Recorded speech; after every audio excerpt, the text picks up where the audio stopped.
Okay, yeah, I think my biggest concern with individuals who are taking on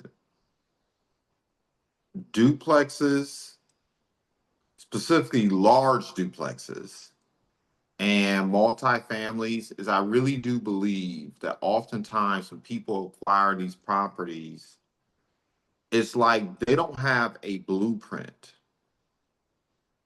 or an end game. Like they don't know really the purpose for acquiring it. It's just like it's good arbitrage. I know this is a good investment. I'm going to get it, right? And then I'm going to figure it out. So maybe I'll section 8 it. Maybe short-term rental.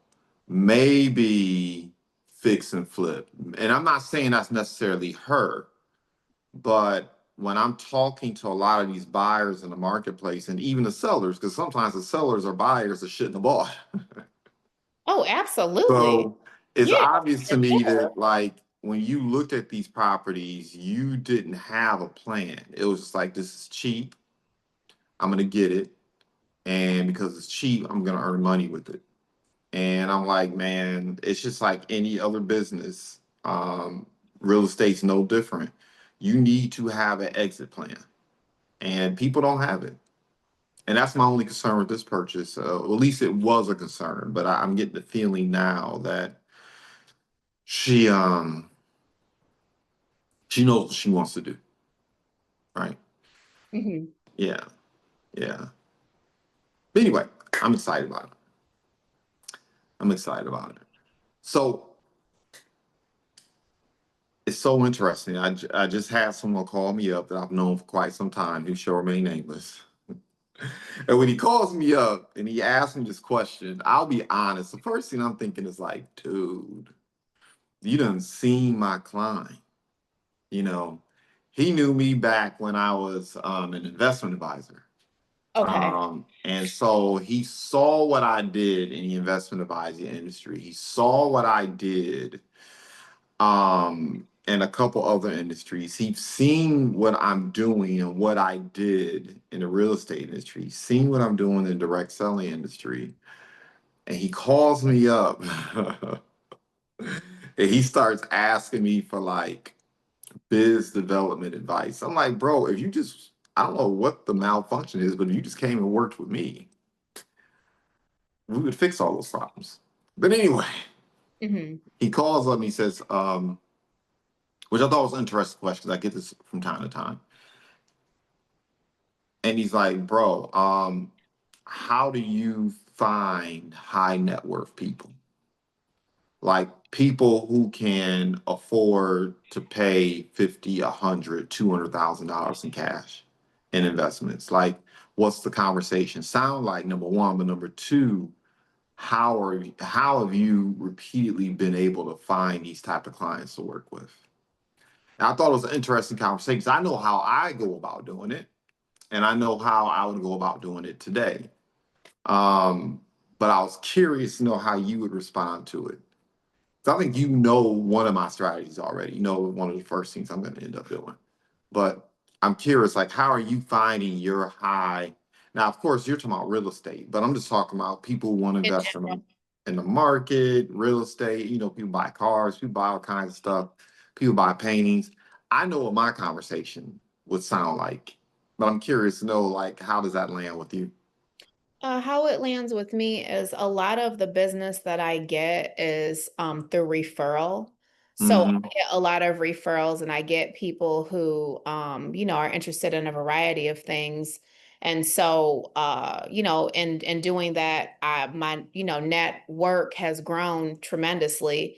And I think like you have to be in those circles where people are talking about those kind of things, and that's the focus of that group of people. Like if you're like, even when we went to the the conference, Yep. these are people who are performing at a high level. You have people who are earners, people who have built their business. They have multi-million-dollar businesses that they've built up from scratch.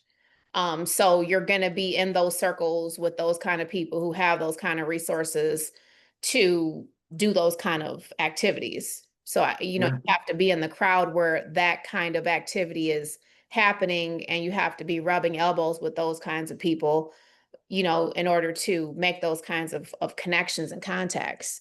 And if you know one person who's doing it, or you have one client, let's say in that space, you're an investment banker or an investment advisor, or a what that one wealth coach.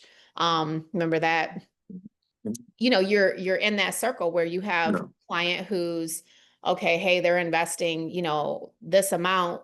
Okay, well, who do you know that you want to help that's in a similar situation as you that you can refer? You got to ask for those referrals. So that's how I would approach it. If I saw that I, had a lack in that area, I would pull from the resources I already have to try to increase that.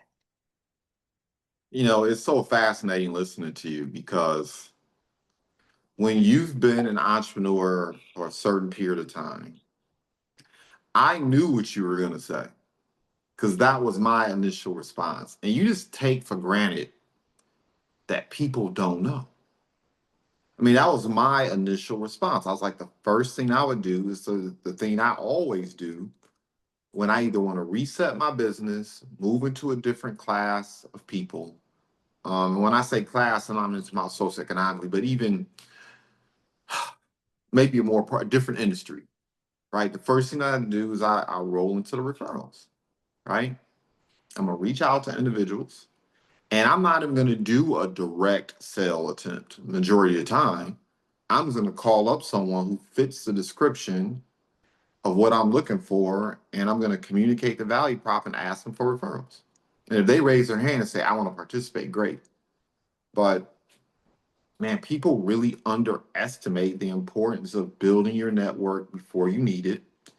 Everyone you meet, you should not be trying to sell all the time. Sometimes just build the relationships, build the trust, let them get to know, like, know, and trust you, do business with them so they know how you operate, how you get down.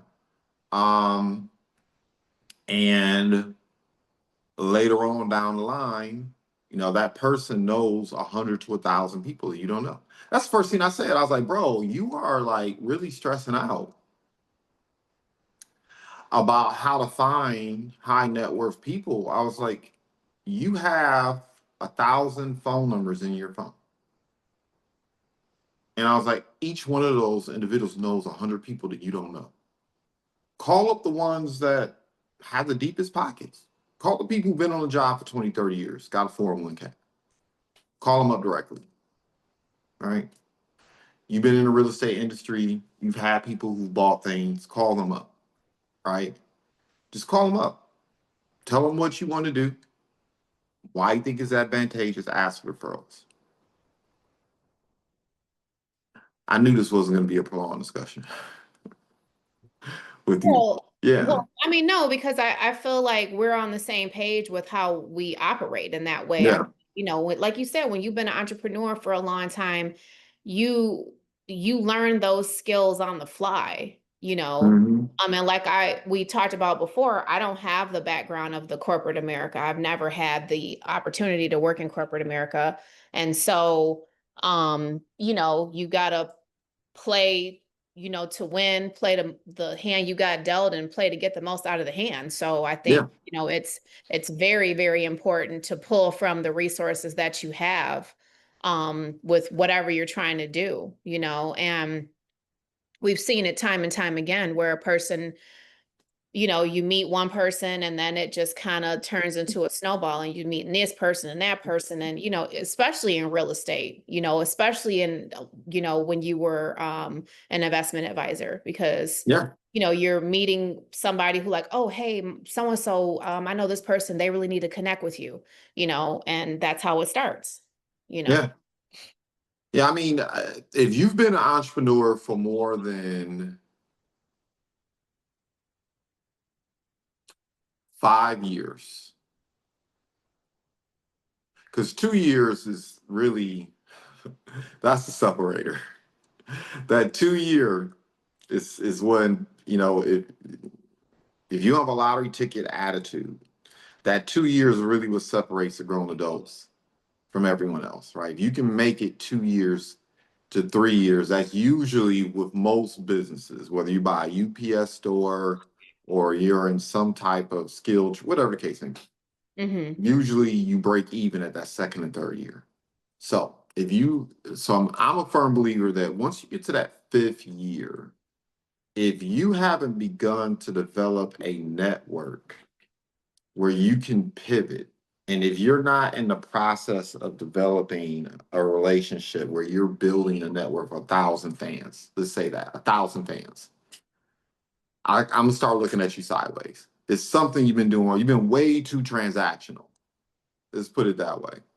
Um, and then I'm thinking of a book that I know helped me out early on in my career. Um, by I think it's Bob Berg, Endless Referrals. I need to acquire that book again and reread it. But that book was so instrumental because I remember my first few years, you just trying to survive. I mean, you developing relationships, but You said Bob Berg, Bob Berg. B-E-R. Matter, I'm using my phone today, so let me look it up right quick. Okay. Endless Referrals. I want to make sure you get his name right. But it's I mean, shameful. I think like a lot of times when I find it Bob Berg, so Bobburg, Endless Referrals. Burg. Yeah, that book doubled my income. There's a lot of books that helped me grow my income and grow into the professional I needed to be. And of course, those things, 10x. But when the book that gave me the quickest hit in the short amount of time, I will always point to that book, Endless Referrals by Bob Berg. I need to read it again. I think I have really started to find true value and not whizzing through books, like just, trying to read them as quickly as possible. Hmm? Because I feel like a lot of people from our group, like you, Mr. Peden, especially, have mentioned on numerous occasions reading chapters more than once, taking notes, reading books more than one time. Where it's like, okay, I could see the value in that. Just like if you watch a movie more than one time. But I would start implementing it is really a game changer, I think. I think that that's very much helps you to level up, even just on a mental note. Like if you're trying to develop skills of more discipline and things of that nature, I think it's definitely a game changer for sure. Yeah. Yeah. Yeah. Um, there's a book out there by John, and you'll hear, right? If you listen to, I mean, you listen to anyone that understands what we're talking about, and you start getting in certain circles, you'll keep hearing the same authors. You'll keep hearing the same book titles, right? The book that I'm thinking about is Today Matters by John C. Maxwell and Leadership Gold and the 21 Irrefutable Laws of Leadership. And I think he references more heavily in one book. I can't remember which ones they starting to blend together. But in one of the books in particular, he talks about how when he reads books, he'll in his book, he'll either categorize things like by topic or the nature of it, or he'll do that in his journal. And that's something that I don't do nearly as frequently as I used to, but I still do it today, right? I think that's so important because they say the teacher will arrive when the student is ready. I'll be reading something. I'm like, man, I know this is profound, but maybe I'm not ready for it yet. Maybe it's just not applicable yet, but I want to journal it somewhere or save it somewhere. So when the situation arises where that information is applicable, I can go back and reference it. You know, that's a strategy I've employed time and time again, where I've read books 3, 5, 10 years ago, even when I've gone to trainings that other people have given. And it's like, this person is bringing value, and I might not understand what the values are, but I'm still going to take notes. I'm going to reference this topic, right? And then, of course, like you said before, it's like listening to a song. For me, that's why I read a lot of the same books over and over again, particularly if I found them to have a really profound impact. Is because it's just like listening to a favorite song that I heard 10 years ago. Well, 10 years later, I'm a different person. So the song lands differently. As a Absolutely. different, you hear it different, right? Stuff that Yeah. you overlooked before, you're like, oh, or like I said before, you just look at it from a different perspective. Like, I don't believe, because I don't want to be hypocritical, because I will sit down and read 500 to 1,000 books. I'll do it. But I also understand the value of grabbing a hold of maybe a good 10 of them and 15 of them that really, really answer the questions that you need answered and revisiting them over again. I believe that's invaluable too. Yeah. I'm trying to think of the other way I would go about. I mean, the bottom line is it all ends begins referrals. Like I remember when I started my career 20 years ago. My gosh, it's longer than 20 years now. Man, I lose track of time. But I remember so let's say you don't have the network yet. Let's say you haven't been in business for 5, 10, 15 years. Mhm. How I would go about doing it. I remember how I did it. Um,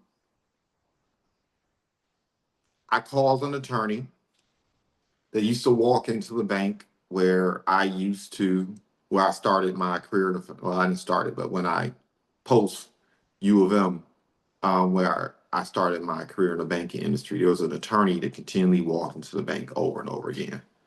Dude was a mess too. It was a mess. Oh my God. The Um, attorney. huh? The attorney. The attorney. Oh, he. Then there was a politician that used to walk to the bank.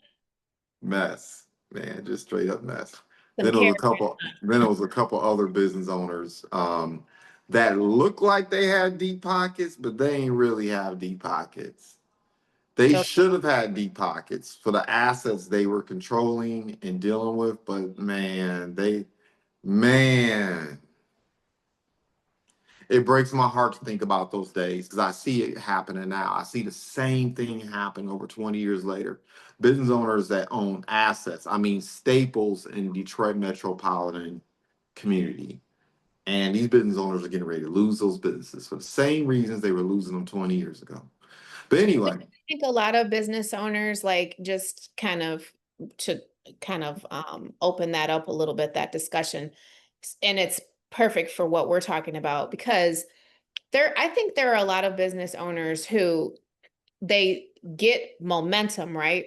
And they start to see that they're getting successful, their overhead increases, their expenses increase, and their spending on things that they want, not need, increases too. And that's how people end up on that hamster wheel of like, okay, like you said, they're about to lose their business. Like they have these great assets, but everything that they're making is either covering overhead or covering something that they want, not what they need. And I think that happens to a lot of people who get success and who have successful businesses that are bringing in a lot of money and generating a lot of money because it's easy to fall into that trap, when the more you make, the more you want to spend. it's interesting, right? Because in my 20s, in my 30s, I started really growing out of it in my 30s. But years and years of bad habits are still hard. So even though my mindset was shifting, my habits, my mindset and my habits shifted at different paces. And now they're just congruent. The moment in my mind, I'm like, I want to do something, the habit shifts immediately. But in respect, almost immediately. So I remember the investment advisor industry, one of the best lessons it gave me is that wealth is quiet. Real money is quiet. Okay. Real money is quiet. I knew people who were knocking down 7 and 8 and 9 figures. They would be up in Walmart, they would be up in Target, they would be walking up and down the street downtown somewhere looking like spam. Regular jeans, worn down gym shoes, flannel shirt, I mean, like what I'm wearing. You would not see the money. They didn't wear their money, Okay. right? Um, Now if you go to their homes, obviously they live in their money. Um, a lot of them had regular, used vehicles, unless they were really going somewhere where they were, where they had to show up a certain type of way. Right. Um, Obviously, depending on the event or situation, when they showed up, they showed out, right? But for the Mm-hmm. most part, like even when I attended U of M, when I was doing art van to put myself through, to have money to put myself through school, particularly after a sit-in, which drained us all financially. I was like, I got to get this money. But anyway, um, I remember the people who would come in art van who would spend the most. It took me a while, but I began to realize that the people who came in loud, pointing at stuff, touching everything, almost kind of braggadocio about what they about to do. No, Right. they come in there and argue over a leather couch trying to negotiate more than 10, 15% off the couch. Versus the people who came in, like I said, looking like spam, they would walk in, bedroom set, boom, living room set, boom, dining room set, boom, special order. Like there wasn't much haggling. Yeah, they wanted their discounts, but they were coming in buying entire basic sets for their homes. And it was just they just moved and looked totally different. And I don't forget that. And at this stage, and this has been coming on me for a long time. I mean, when you are an entrepreneur, I'm trying to be coquettish about this, but I'm not. Look, I'm more excited by the interest that's being earned on my money than buying a new car or boat or watch could ever make. To me, that's more exciting. Getting involved more so and more frequently in real estate, any monies that I get out of the real estate industry is going towards two things: taxes and for future investment, and watching that balance grow. Watching that asset, like seeing my net worth increase is far more valuable than anything I can buy. And entrepreneurs really have to begin to understand that. Like a lot of these business owners I'm talking about, they were focused on the income, what I can buy right now, how I can stunt right now. How can Mm-hmm. I, roll up on and get some chick to sit in my car right now or leave out right now and all that. And I remember the conversation I had, even as a young person. I remember the conversations because a lot of them were 15, 20, maybe even 30 years my senior. And I'm like, Dad, you at this age, you doing what the 20-year-olds are doing? You thinking the way we thinking? I was like, all right, bro. I knew some of them were going out of business just because they were doing young man stuff. And I was smart to know the young man stuff will part you with your money. Um, the lesson I would want to impart to these business owners is that, like, you're not winning. So, number one, your business is not just paying you enough income for you to buy the stuff that you want and or need and or want. It needs to be generating so much revenue that you can invest back in it, whatever that may mean. So that staff, that's better talent, that's specialized talent, whether that's acquiring other businesses, whether that's investing in research and development so you can continue to crush your competition 5, 10, 20, 30 years from now, whether it is generate enough revenues where you can begin to invest in other asset classes like stocks, um, natural resources, et cetera, et cetera, et cetera. Like, I personally will not feel comfortable until my businesses are able to do those things. I can't get comfortable. until those things happen, right? And then maybe like when I can loan myself $200,000 out of my business to take advantage of that way of paying yourself without paying taxes on the income. My business can afford to do that for me. Okay, you might see me act up a little bit. Yeah. You might start stunting a little You'll bit. you'll see me start stunting a little bit. You know what I Okay. mean? But otherwise, no. No. The other thing is too, though that's changing because it's had to change.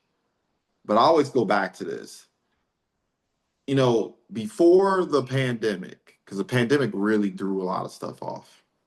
But before the pandemic, and even I would say before the recession and really depression of 2008, straight up, if you were earning 50K in Detroit, you were winning. You Okay. were winning, straight up. If you were earning 50K in Detroit, you could go to the bar and turn up a little bit. You had two cars. You shouldn't have had two cars, but 50K per year, two cars. You could get a 3-bedroom home and have enough to pay your mortgage and do all the other things, right? If it was two households, I mean, two people coming together, knocking out 75 to 100K per year, oh man, you were winning, you know? And a lot of people were buying the stuff on credit, but still, so they really weren't winning. But you could really look like you were winning. Yeah, For but they look, the appearance was that they were winning. They appeared you to be could winning. Yes, you could stunt out of control, absolutely. right? Because you were winning. You were in the top upper percentile of income earners, Absolutely. right? So even if you were in debt, I imagine a lot of people still felt good about themselves because they had the two cars, they had a 3, 4-bedroom home, they taken a vacation once, twice, maybe thrice per year. You're doing things, even if you won't borrow time because you're not doing things right, Right. right? Um, so definitely if you were earning 250, if you were earning 250 in Detroit back then, that was like the equivalent of having $2, $3 million in New York or Los Angeles or Miami. You know what I mean? That's what it was. So the bar was so low, like what people thought was winning was so low. And of course, we all know that's changed today, right? 100K, man, there's people earning 100K, couple kids, mortgage, car note, insurance. Man, be going to the grocery store, looking at the price of everything. You on a budget, you know what I mean? 100K, you on a budget. You ain't winning. Um, like people who behave that way, who use their money as piggy banks, as opposed to using their money as asset producing situations to create that financial independence. I'm trying to remember which song it was by Jay-Z. When he's basically saying, y'all don't know what real money is. You up there putting money phones up to your ear. That ain't real money. You know what I mean? That ain't real Right. money. When you know what real money is, you start moving different. You start moving different.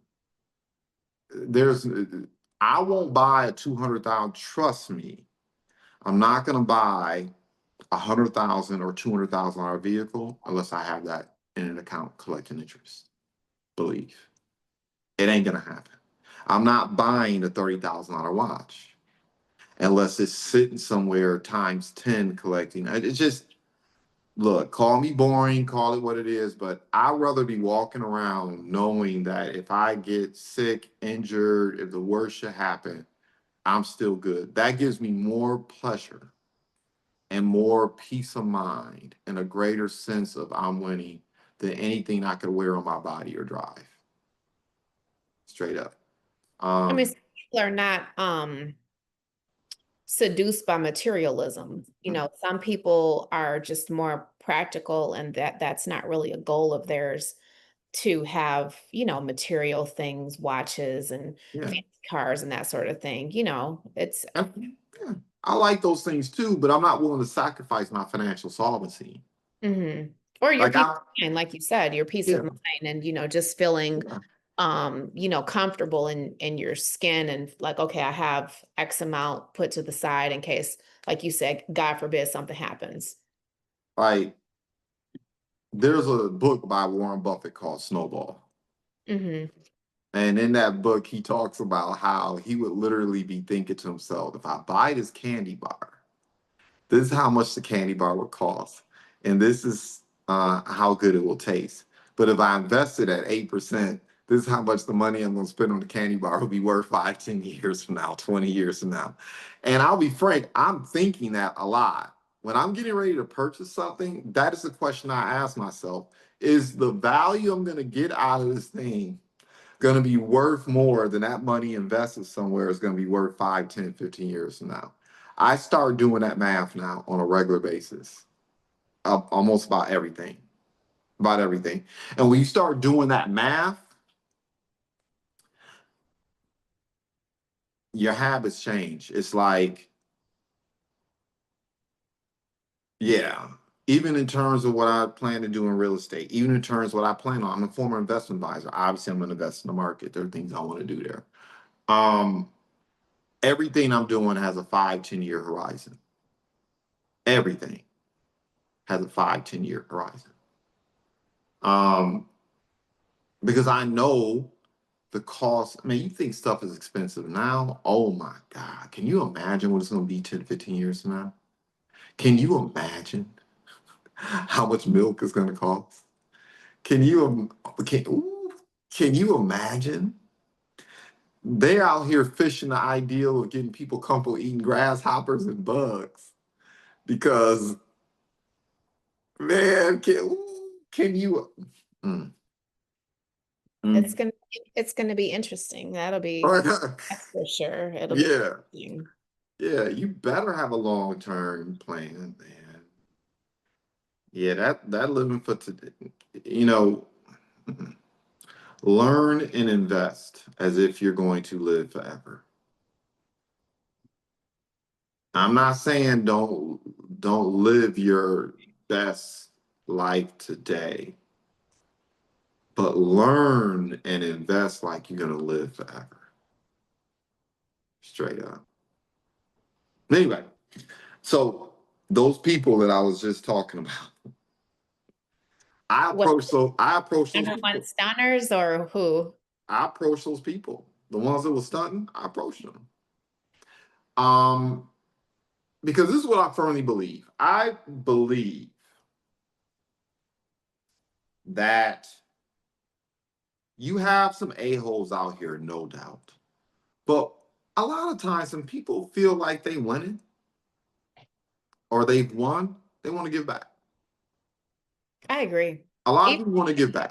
even if they're not winning, a Yeah. lot of people have a desire to pay it forward and to give back and to help Yes. other people level up. Even if you're not, I mean, yeah, like let's say to outsiders, it looks like you're winning, but even if you personally feel like, yeah, I'm winning, but I'm really not doing nothing for real, you still have that desire to Yeah. like give back and be like, okay, let me see how I can give back, pay it forward, help other people, maybe even inspire other entrepreneurs, things like that. So, Yeah.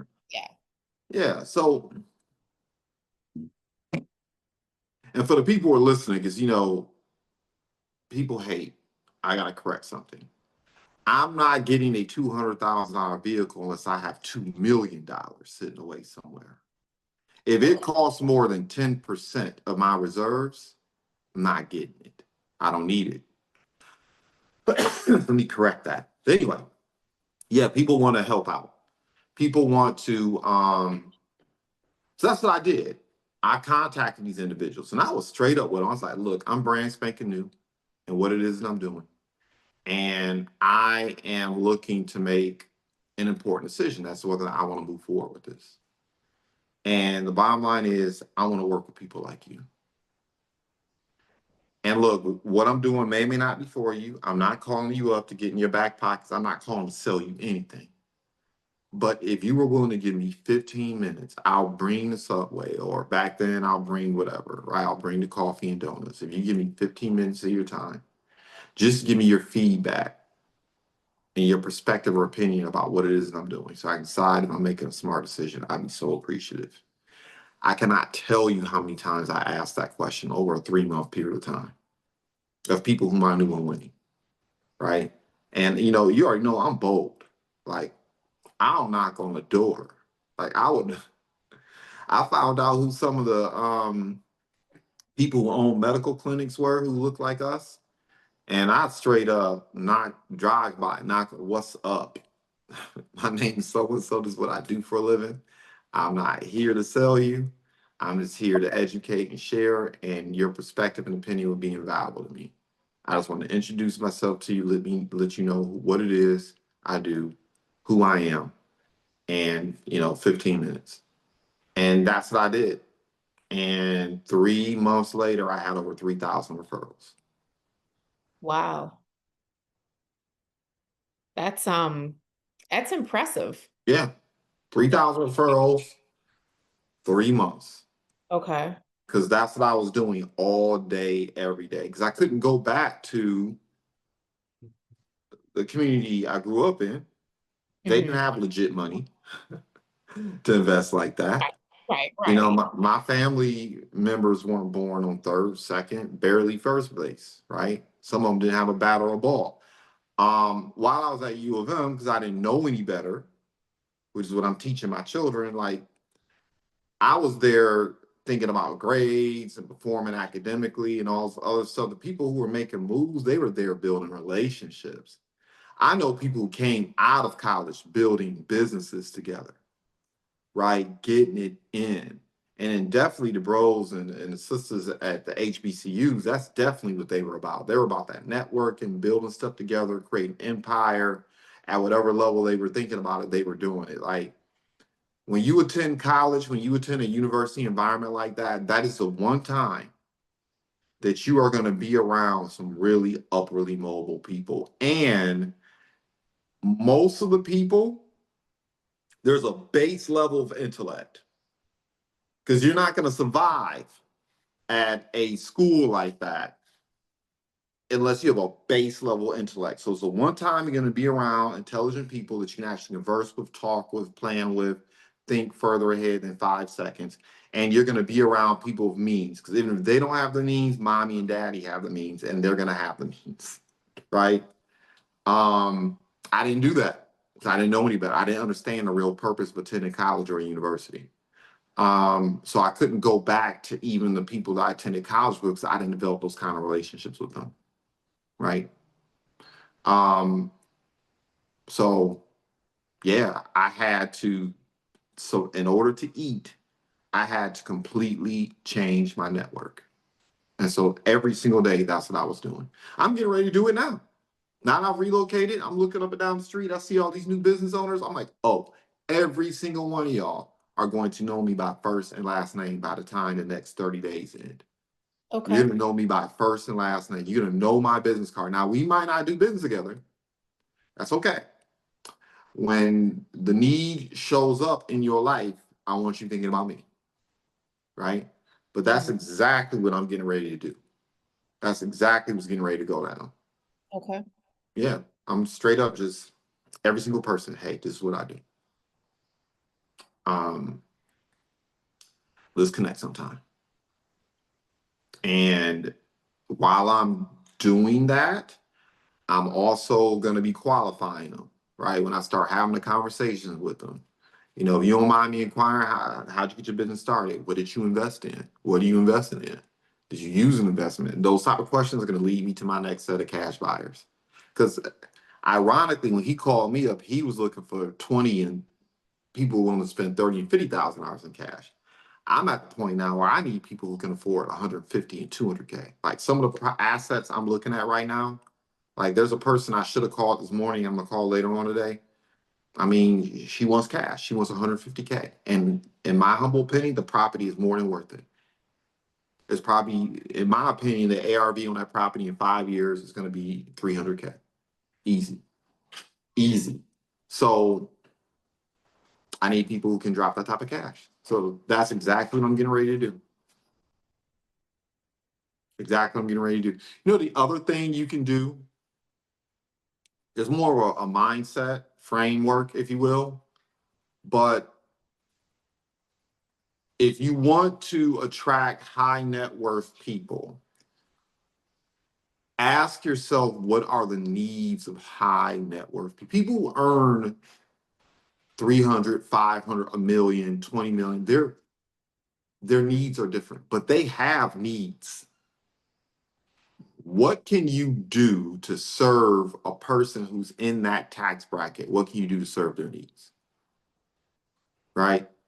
Um, my experience has been the wealthier people get, the more risk averse they get. So, you know, number one is crazy. You have people out here left and right all pursuing 20% returns. That's stupid. That's ridiculous. We are like an unprecedented time. Real estate is not going to continue to um, increase in value like that. It's not going to appreciate like that. The stock market is not going to continue to appreciate like that. Historically, real estate historically has increased by 3 to 5% annually. That's normal. I remember when I was an investment advisor, if my clients walked in the door tomorrow, I want a 20% return, I politely escorted them out the door. I was like, I don't do that here. Go find somebody else to speculate with your money. What I will do is we're gonna hit that 8%. We're gonna hit that 12% on a good year. And when the economy fell off the cliff during the recession, I'm proud to say that almost all my clients to a T did not lose money. They Oh, were wow. still earning 3 and 5% on majority of portfolios I put together. Okay. Now the strategies I used back then to make that happen wouldn't work today, but still, that was my goal. And the reason being is with the higher the net worth people I worked with was, the more they wanted that consistent. They just want to know, look, I don't want to take a loss. Right? I'm 50, I'm 60, I cannot afford to. They don't want to take a loss, but can you give me a consistent gain? And I will tell them, I'm not going to get you 20, 30%. I'm sorry, I can't promise you that. I'm not going to lie to you. Um, I know what you're looking at on the news and all this other nonsense, but let me show you how I can get you that 8%. And then if the world goes to hell in a handbasket, you don't catch that L. Right. Well, Like, I mean, sometimes the news is like, tabloid fodder, and yeah, a lot of it is make believe. Let's be honest. yeah. You get But these people that are talking about they're making, 20, 30%. And it's just like, okay. yeah, okay. Um, yeah, you keep playing with money like that if you want.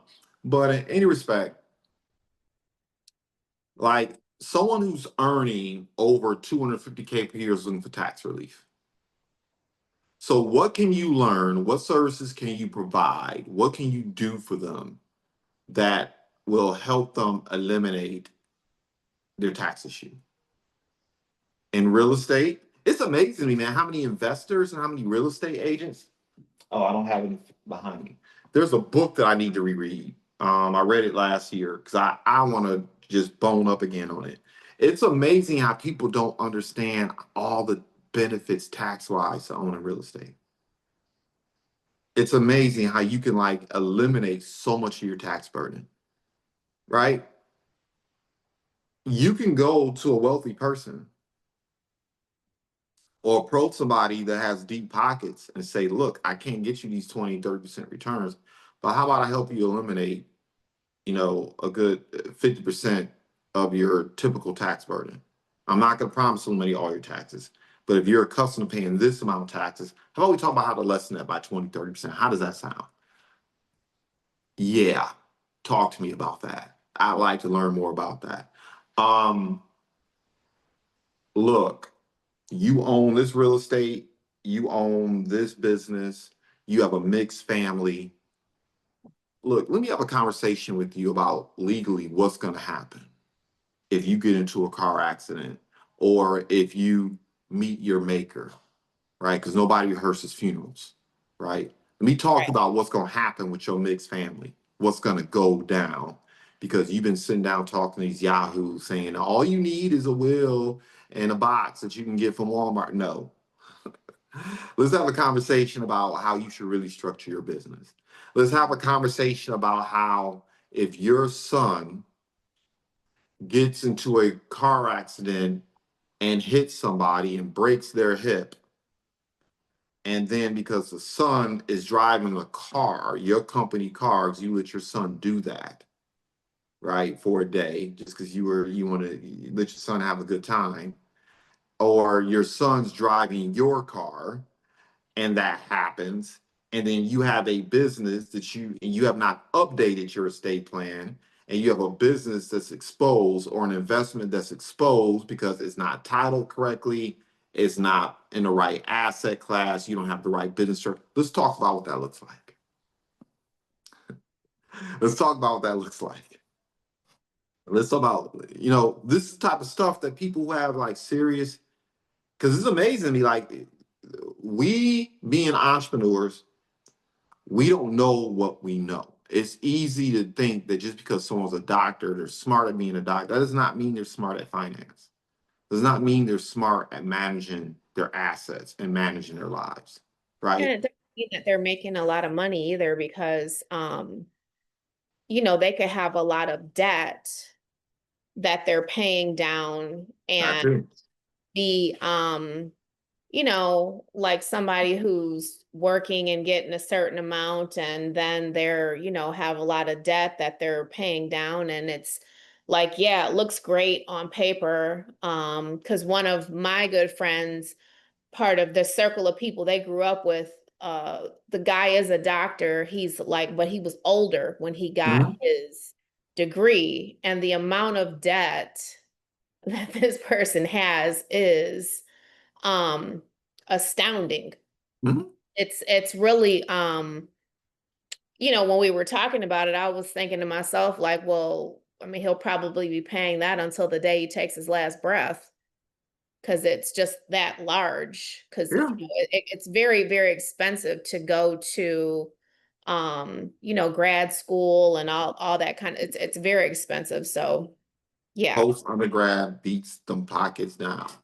Mhm. You better build an asset. You better get tenure somewhere. Right. Straight up. Um, I guess what I'm saying is fix rich people's problems. Hmm. That's another way to get introduced to other individuals who are um, wealthy. Hmm. Even at this stage, if I find somebody with deep enough pockets who have a problem that I really genuinely enjoy solving, I'll do it pro bono or for a smaller amount of money. I will do it just to get in the door, prove my worth. They become my receipt, get their permission. Do you mind being my receipt that I'll solve this problem for you? Yeah, yeah. I mean, that's how you do it. I know this current generation, they're on some, well, I'm not going to do anything unless I'm getting paid top tier for my skills. And look, okay, I will come in and undercut someone in a heartbeat to get the relationship and to get the exposure and to get the access. I'll do it quick, fast, and in a hurry. Well, that's a winning strategy Yeah. because people love a deal and they love when you can bring value to them and they're going to remember that. Mhm. So that's making a memorable experience. And it's I've said this a few times to people who I've interacted with and who I um have relationships with. Everything is not always about money. Like a lot of things are about relationships with people. And if you focus on that, you'll get to the money. Yeah. All money is a receptacle, emblem, token of value. That's all it is. So the more valuable you are to the people around you, the more the money will find you. Right? Key number one, be of value to people who have it. And make sure you're in an environment where people appreciate your value. But if you address those two things, you'll never be without money. Agreed. Hmm. Or resources or referrals. Hmm. Yeah. Yeah. Yeah. Yeah. It's fascinating. I wasn't expecting this conversation to take that long. I knew we were going to be on the same page I and mean, thinking yeah, about the same thing. yeah, of Yeah. course, of course. I mean, and it's things that we've discussed and we always try to bring value to the, our format here. So, Yeah. So you and your phone, I know what you're doing. well, they had some questions. Uh-huh. Yeah, I know. Yeah. Uh-huh.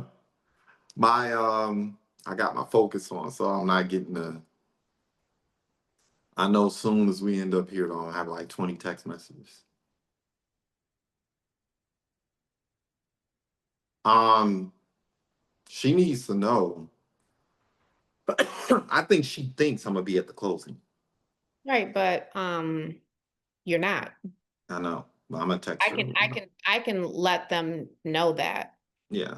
Like, We didn't need to let them know it's not because I'm being rude or obnoxious. no, no, I no, no, no, have no. to. It has nothing to do with that. It just has Yeah. to do with the fact that it's just not convenient. I Yeah. mean, personally, like if I have a traditional closing and it's, like a traditional, somebody that's traditionally buying, I'll make it my mission to be there because it's a special day for you. Right. However, for an investor, 9.5 times out of 10, I'm not going to be there because it's just a completely different situation unless it's convenient and unless they really need me there. Right. 9 times out of 10, they're going to be signing electronically anyways. They've both been communicating with me. That's why I'm like kind of like in my I see phone. it. But I'll give them, a quick and a lot of times too, I like to just text because they get to be too needy where you're just like, all right, it's very cut and dry. It's Yeah. sent to you, you're gonna sign, bam, up out of there. Yeah. And it'll be a done deal. So Yeah. Yeah. yep. And You know, I'll let them know too that it's really traditionally it's really not it's, there's no reason for you to be there. yeah, I'm gonna end up riding going with them at some point. So I'm gonna shake their hand and do the celebratory high five. But no, I have too much going on today. Um, I have something I'm getting ready to send you. You're gonna laugh because when I do my walkthroughs, when I do my walkthroughs, I have to have color commentary on my videos. um, yeah, I'm gonna get this to you. Make this happen. What are you excited about though, right now? um I'm excited about the fact that I have the correct um, version of QuickBooks now. I'm excited about, I um, love it. I am very excited about that though, because Yeah. many, many years I operated in the ghetto zone. And what I mean by that is like I um, basically um, had a bookkeeper as opposed to an accountant. Mm. And I think when I got my accountant, I just leveled up automatically, like by 10x everything. Yeah. And so I'm glad that I got that taken care of. And I've been doing some things internally, within my organization to, um, level up. I'm in the process of phasing out some tasks that are, not generating any sort of benefit. And I'll be phasing out some people that are, for lack of a better term, just Hmm. the relationship is more parasitic than it is anything else, you know. Yeah. It's, I didn't know you were dealing with, yeah. I mean, no, it's just like, I think like sometimes people just get too comfortable and they Mm. need, that wake up call. And so I'm doing a lot of things internally, and then I have some other things that I'm, in the process of resolving. I resolved something yesterday, a legal situation with a non-performing roach living in a property. Why are you out of control? What is going on with you? I'm saucy today. I'm very saucy. And uh, I was very saucy yesterday that with person my upset you for you to go there. I mean, it was just a combination of things. It was a combination of them, their $10 court-appointed attorney with their 13 and below skirt on and their dime store perm. Oh my It God. was a whole, just a lot. So I've Is the resolved. case over with? Oh, absolutely. Okay, Yeah, good. All right, keep going. yes. It's over. Yeah. So I resolved that. So yeah, things are looking up. I'm gonna have a good weekend. I'm going to a concert later, so I'm looking forward to that. So yeah. And I'm happy with my PPLSI business because I do have activity and people that are in my organization that are definitely doing some things. Um, Yes. so Congratulations. happy about that too because for a long time I just felt like I was getting a lot of frogs and I was not meeting any Prince Charming. So it's nice to finally see the fruits of my labor paying off. I So remember these conversations with yeah, you.